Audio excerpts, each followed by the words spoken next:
சந்திரபாபு நாயுடு வந்து இந்தியா கூட்டணிக்கு பேச்சுவார்த்தை நடத்துறதா ஒரு தகவல் வந்தது. ஆனா இப்ப திட்டவட்டமா சொல்லிட்டாரு, நான் என்டிஏ பக்கம் தான் இருக்க போறேன். அதை பத்தி உங்களுடைய நிலைப்பாடு சார்? நான் கூடிய வரைக்கும் தமிழ்நாட்டு அரசியல் பட்டம் மட்டும்தான் எனக்கு ஓரளவுக்கு நல்லா தெரிஞ்சு வச்சுட்டு இருக்கேன். ஆனால் சந்திரபாபு நாயுடு அவருக்கு அந்த அவரை எதிர்த்து யாரை எதிர்த்து ஜெயிச்சாங்களோ ஆந்திரால அவங்களுக்கு ரொம்ப ஜெயிலுக்கு அனுப்புற வரைக்கும் ஏகப்பட்ட இது பண்ணிட்டாங்க.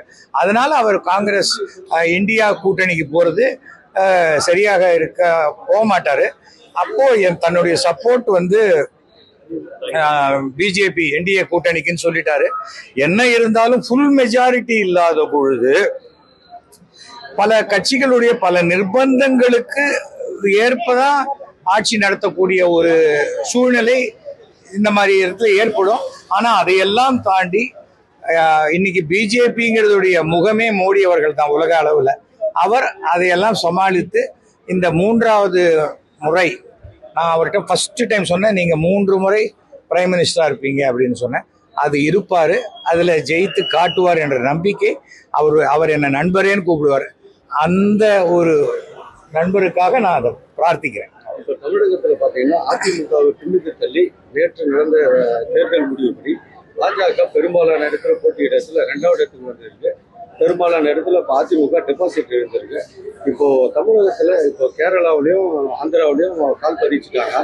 தமிழகத்துல இன்னும் பாஜகவால கால் பதிக்க முடியல. ஆனா இந்த தடவை ரிசல்ட் படி பாத்தீங்கன்னா பாஜக வந்து கணிசமான வாக்குகள் பெற்று 2வது இடத்துல இருக்கு. அதை எப்படி தயவு செஞ்சு நீங்க இந்த 2வது இடத்துல இருக்கு எத்தனை சீட்டு ஜெயிச்சதுன்னு சொல்லுங்க. அண்ணே, நான் 7வது பாஸ்ன, நீ எஸ்எல்சி ஃபெயிலுன்ன, அந்த கதையில தான் இருக்கீங்க. அதையே சொல்ல போறாங்களா? உள்ள போக ஒரு ஓட்டுல தோத்தாலும் 5 வருஷம் நீ தோல்விதான்.